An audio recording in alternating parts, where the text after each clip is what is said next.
Olá, por que é que as fases da doença de Alzheimer é importante? Você já imaginou isso? Existem inúmeras perguntas aqui. As pessoas que seguem o nosso perfil, o nosso canal, tá sempre perguntando qual fase meu pai, minha mãe, meu ente querido está. Nesta live, nós vamos mostrar para vocês as fases da doença de Alzheimer, quais são os seus principais sintomas e, principalmente, quais são as capacidades que a pessoa vai perdendo. Quando você conhece bem as fases da doença de Alzheimer, você se planeja.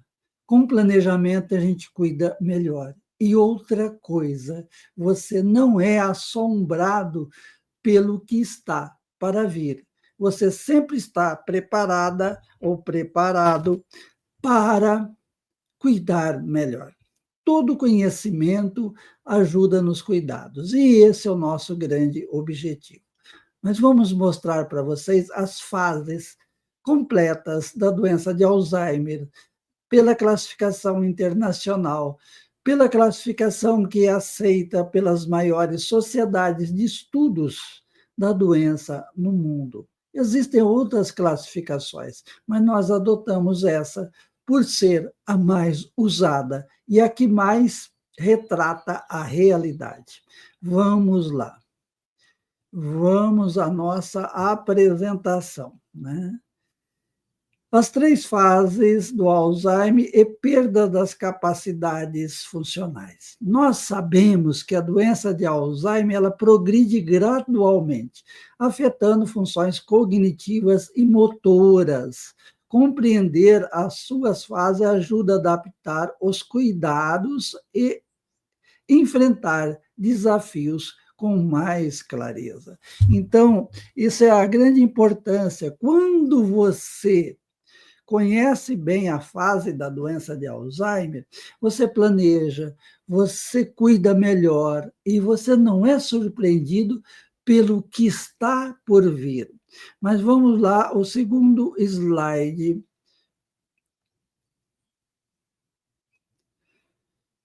Fases do Alzheimer, né? Nós sabemos que o Alzheimer, como nós falamos, pela classificação internacional, pela classificação mais aceita, ela possui três fases.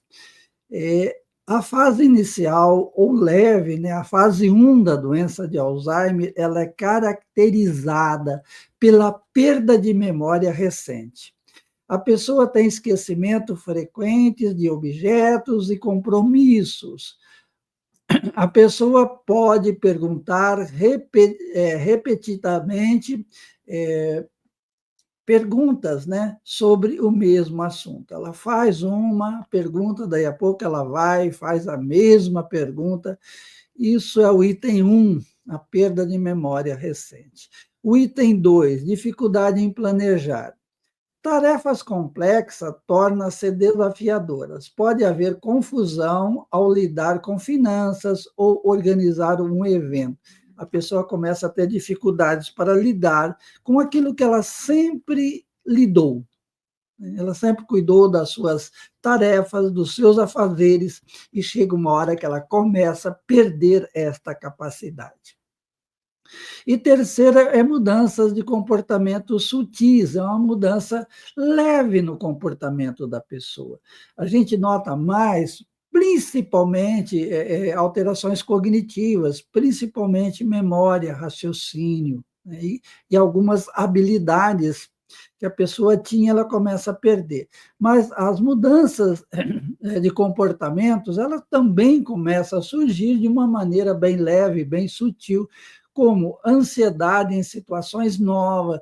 Por exemplo, se a pessoa vai viajar, se ela tem um compromisso para amanhã, ela começa a ficar ansiosa hoje, ela começa a ter uma ansiedade antecipada, né? A pessoa pode se tornar mais retraída, ela deixa de frequentar os seus compromissos sociais, as suas rotinas sociais, né? Ela começa a se afastar dos seus amigos, afastar dos seus encontros cotidianos. E também ela pode ficar mais irritada, mais nervosa. É uma coisa bastante comum, a pessoa não era tão nervosa assim, não era tão irritada, e ela passa a ficar irritada, ela passa a ficar nervosa. Mas como nós sempre falamos, as mudanças são bastante sutis, elas não são mudanças que você nota de uma fase, nota repentinamente. Isso é muito ruim, porque por as mudanças ser sutis, a gente atribui isso ao envelhecimento, a gente atribui isso ao nervoso, à ansiedade.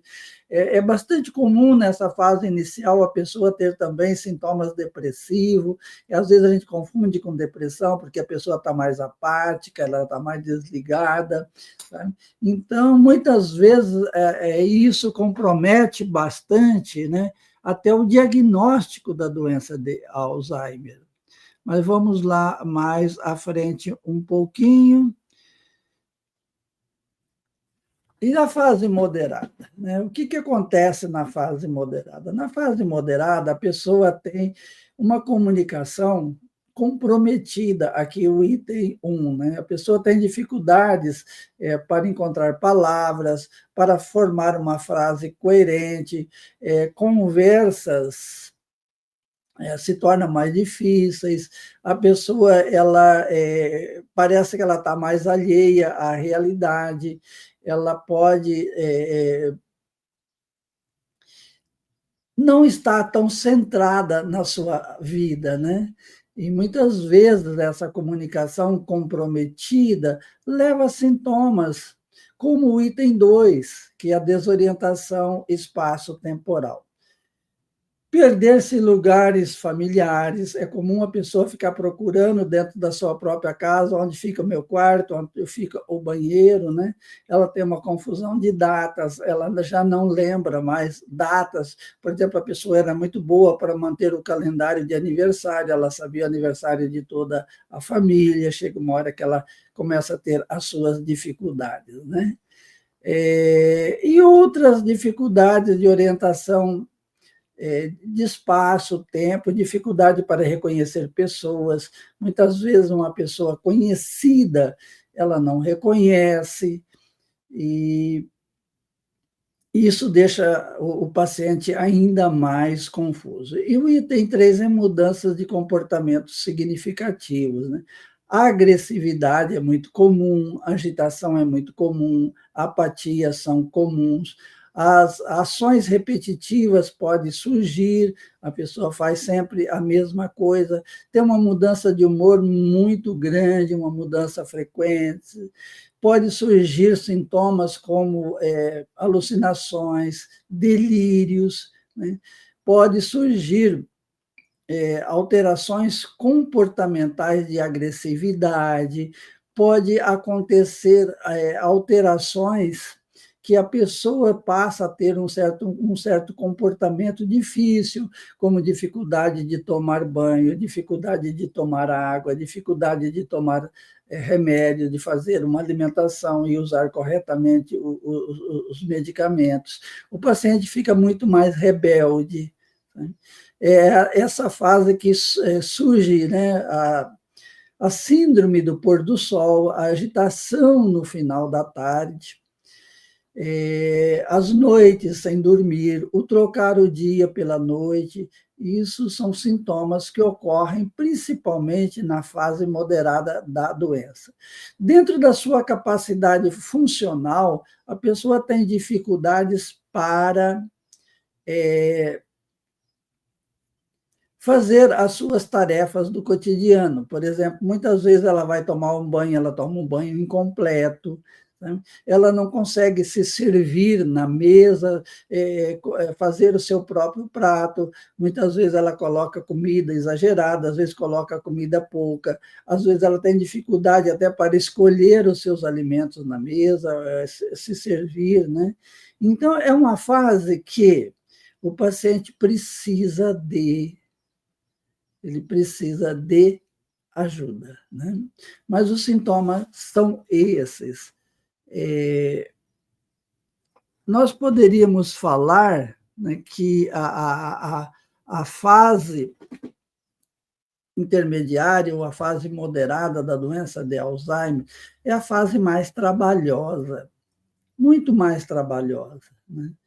Porque você tem que vigiar, você tem que estar atento, e o paciente ele tem uma desorientação muito grande, ele tem uma desconfiança muito grande, os sintomas são bastante, chama bastante atenção, muitas vezes o cuidador familiar passa a ter medo, né? Ele passa a ter medo do seu próprio ente querido, dada a situação que ela ou ele fica, né? Nós vamos lá para o próximo slide. Vamos lá. Fase avançada ou fase grave da doença de Alzheimer. Na fase avançada, na fase grave, há um declínio da memória muito grande, né? A pessoa passa a não reconhecer familiares ou mesmo a si mesma. Se ela chegar no espelho, muitas vezes ela pode brigar com o próprio espelho, né? Memória de longo prazo também se deteriora. Se lá na fase inicial, na fase até o início da fase moderada, a pessoa tem uma dificuldade de memória a curto prazo, ela se lembra bem das coisas antigas. Na fase avançada, até a memória de longo prazo, ela fica comprometida. Ela fica comprometida. Muitas vezes, aqueles sintomas de ansiedade, de agitação, passa a ser substituído por apatia, por desinteresse, por uma fase que a pessoa fica ali quase sem nenhuma reação. Embora na fase avançada, no início da fase avançada, a pessoa pode apresentar ainda sintomas, né, como agitação, alterações comportamentais, né? Ela pode ficar aí ainda, ter alguma função motora muito leve, mas aquela agitação, aquele andar de um lado para outro já não existe mais. Acontece também perda de habilidades motoras. O paciente começa a ter dificuldade para andar, ele tem dificuldade para sentar, levantar, ele começa a ter dificuldade para engolir, começa a surgir os engasgos, começa a surgir as pneumonias aspirativas, né? Aumenta o risco de quedas e complicações. Eu tinha um professor que ele dizia que o que mata o paciente nessa fase é a cama, fica muito deitada, acumula muito catarro, a pessoa não tem força para tossir e faz pneumonias de repetição. Outra coisa bastante comum nessa fase são as fraturas, né? Principalmente a fratura de colo de fêmur, porque a pessoa tem uma instabilidade muito grande de andar. Ela não tem mais equilíbrio. Outra coisa bastante comprometida é a comunicação. A comunicação, ela praticamente começa a desaparecer, né? A pessoa fala palavras sem nexo, frases desconexas, né? A comunicação verbal se torna bastante comprometido. Nessa fase, há necessidade de uma comunicação não verbal, uma comunicação de carinho, de olhar, de toque, porque o paciente ele fica assim bastante debilitada a sua comunicação. É uma fase que, apesar de ser trabalhosa, ela é menos trabalhosa do que na fase intermediária, mas é uma fase de tristeza para o familiar, né?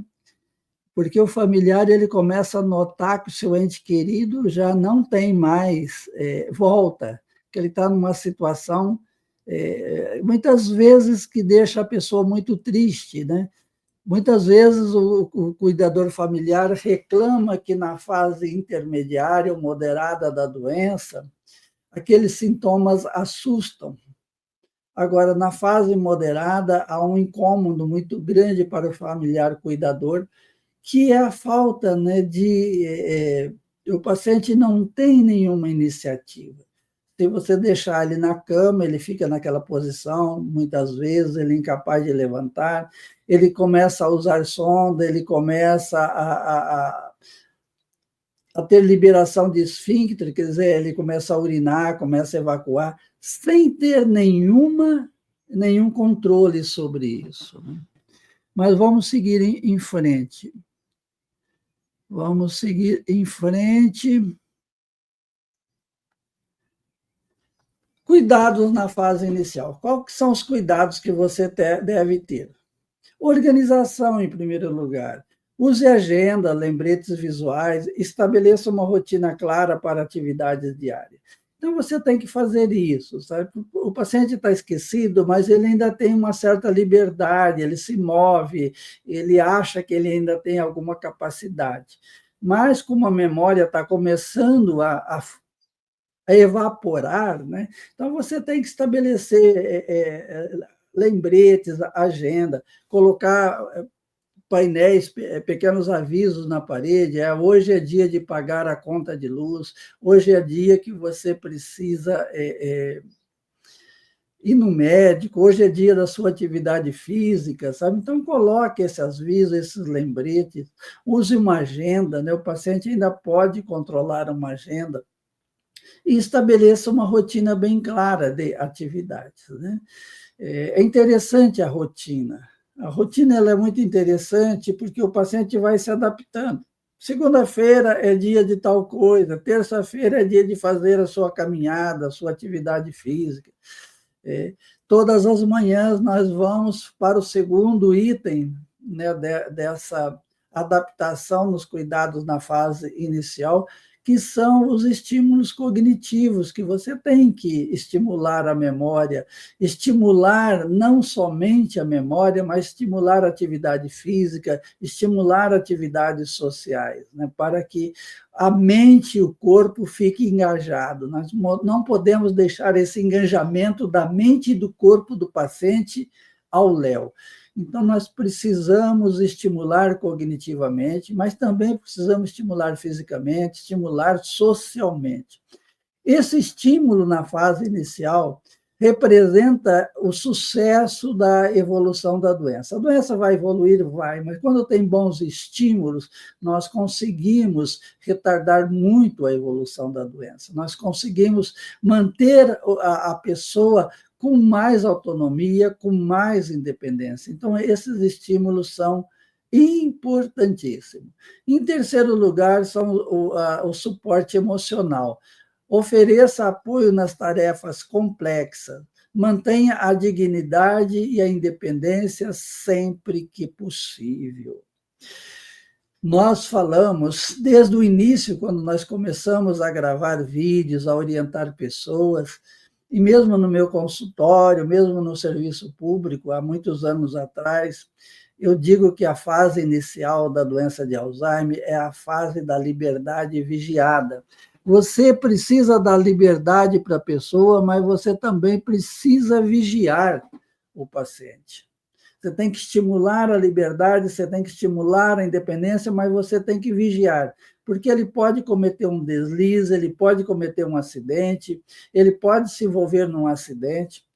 Eu tive um paciente, por exemplo, que na fase inicial da doença de Alzheimer, ele emprestava dinheiro para todo mundo, ele se dizia o pai de todos a ajudar. Quando a família foi descobrir, ele estava com um rombo enorme nas suas finanças, a sua casa já ia a leilão, ele devia para banco, devia para agiota.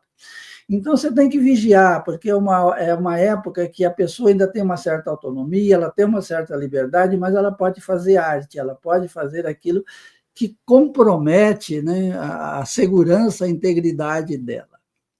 Mas vamos em frente. Vamos lá. Adaptando cuidados na fase moderada da doença de Alzheimer. Né? A fase moderada, se lá na fase inicial você tinha que vigiar a pessoa, aqui você tem que ajudar. É diferente. Lá você tinha na fase inicial, você tinha que vigiar. Aqui você tem que ajudar, porque autonomia, a independência do paciente com Alzheimer, ela vai diminuindo, sabe? Agora, é importante você manter algumas funções, mas muitas vezes essas funções são comprometidas, então você tem que ajudar, ajudar e ajudar e ajudar. Mas o que você deve fazer em primeiro lugar? Primeiro, a segurança doméstica, né? Remova os objetos perigosos, instale corrimão e iluminação adequada para prevenir acidentes.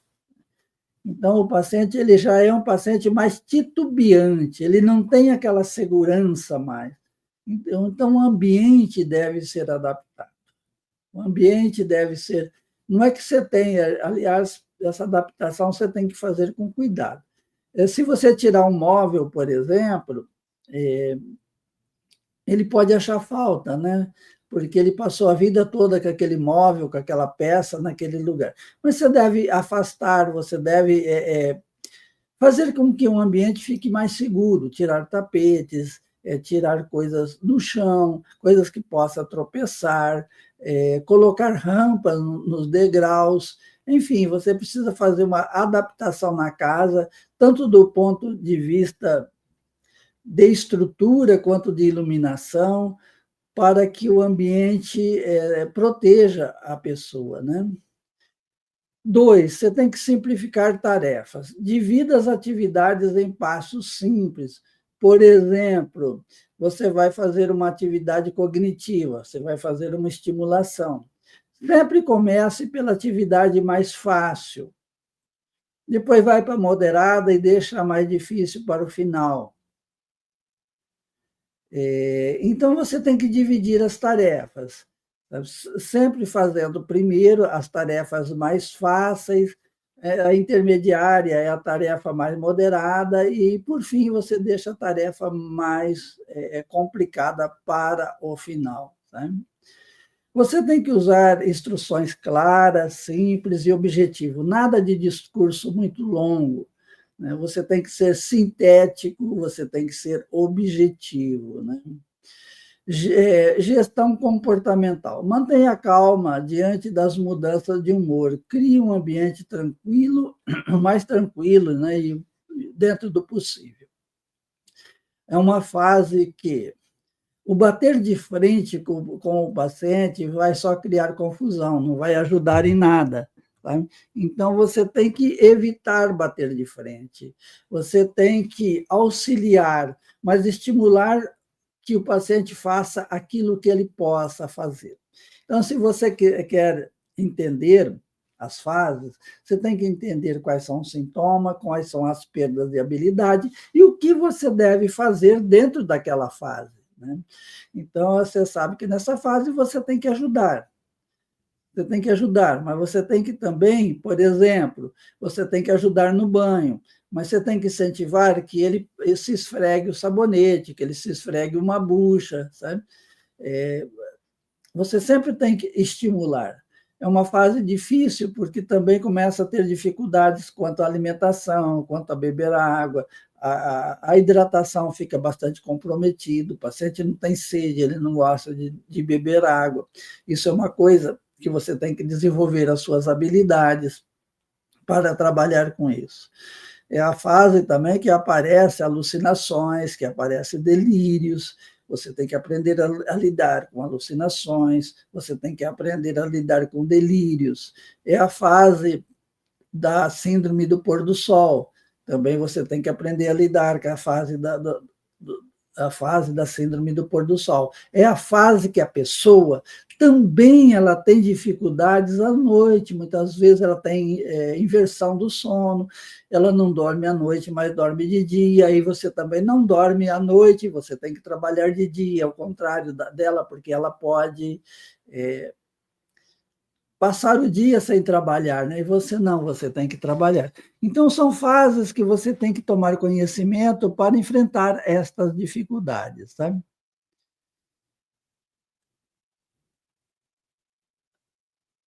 Adaptando cuidados para a fase avançada, né?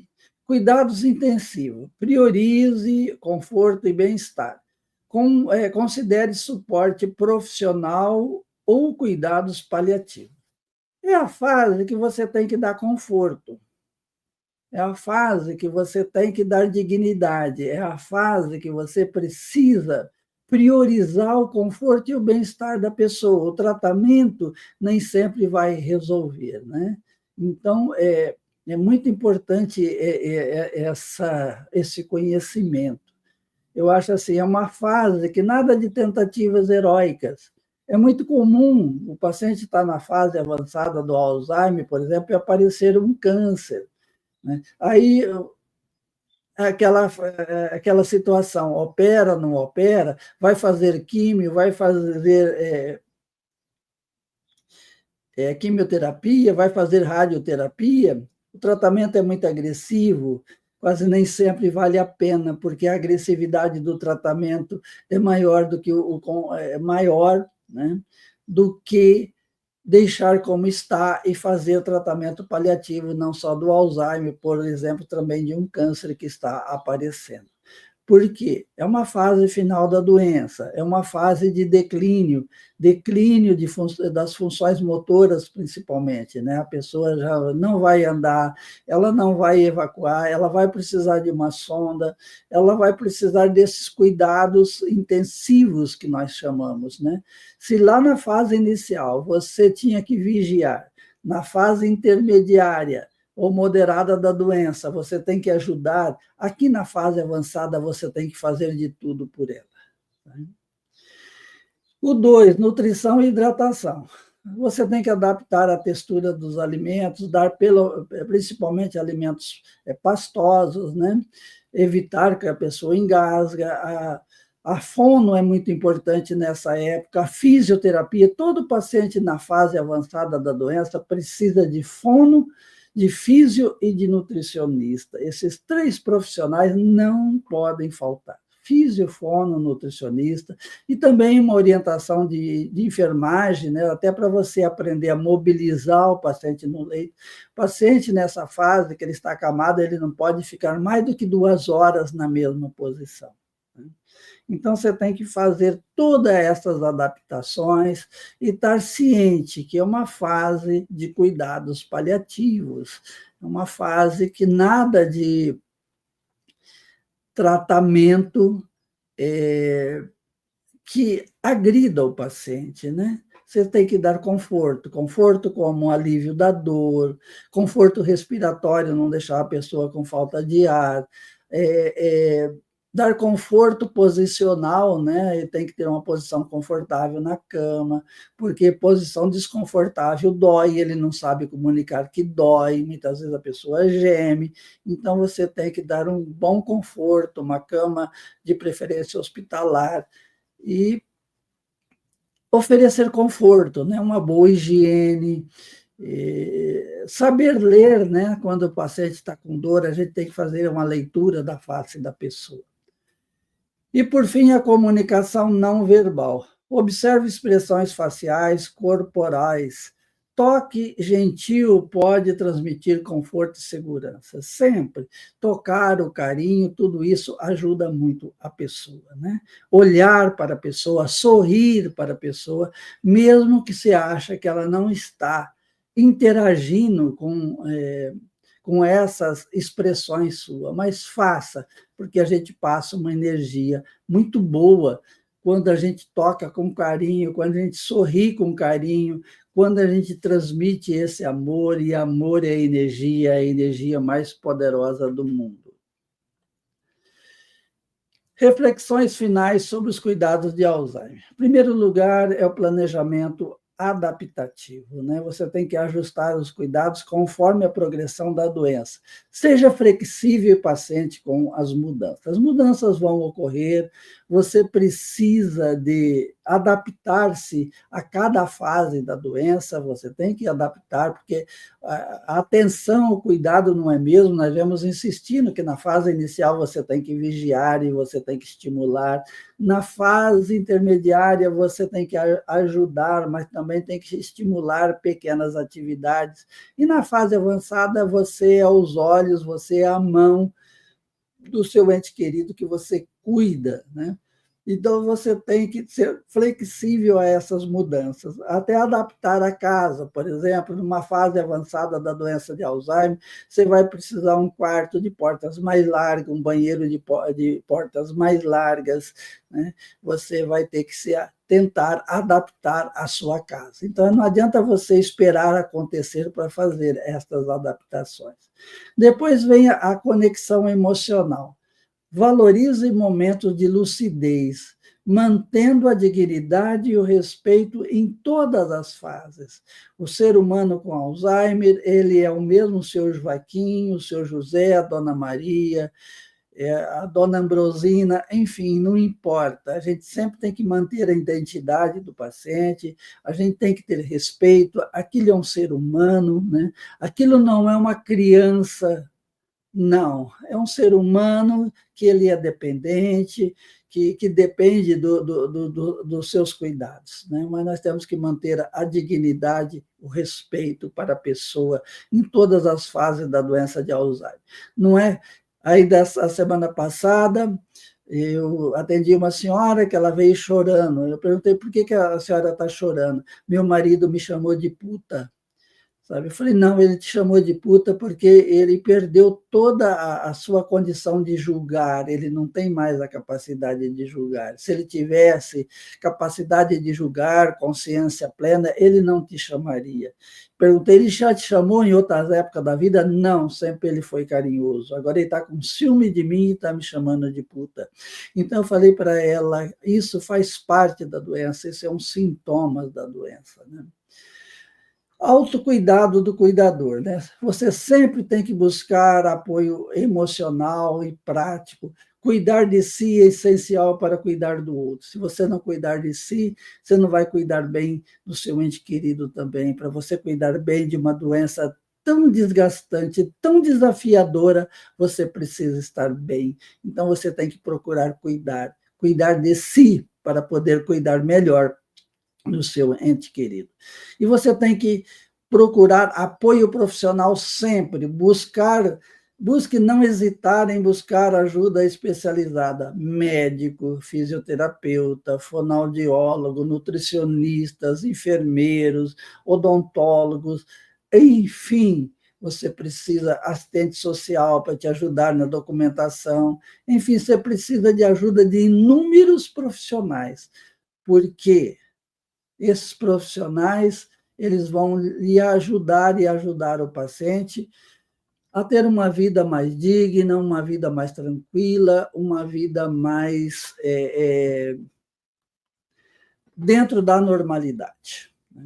Então, são assuntos bastante repetitivos, mas muitas pessoas me perguntam que fase meu pai está e que fase a minha mãe ou alguém da família que eu cuido está. Então, nós preparamos com bastante cuidado esta apresentação, para você mesmo tirar as suas conclusões de que fase seu ente querido está. E para você também praticar, né, as mudanças necessárias para você se organizar na rotina da melhor forma possível e para você não ser pego de surpresa. Hoje foi a nossa apresentação, eu agradeço muito, peço que vocês curtam, deixem um like, compartilhem, também façam uma visita no canal A Turma da Maturidade, nós estamos substituindo este vídeo gravado na live de sexta-feira por motivos de minha viagem. Se você está chegando aqui por primeira vez no canal, se inscreva e vamos ter uma convivência de aprendizado. Eu estou aqui para transmitir a minha experiência, aprender com vocês e ajudar a vocês a cuidar melhor. Meu muito obrigado.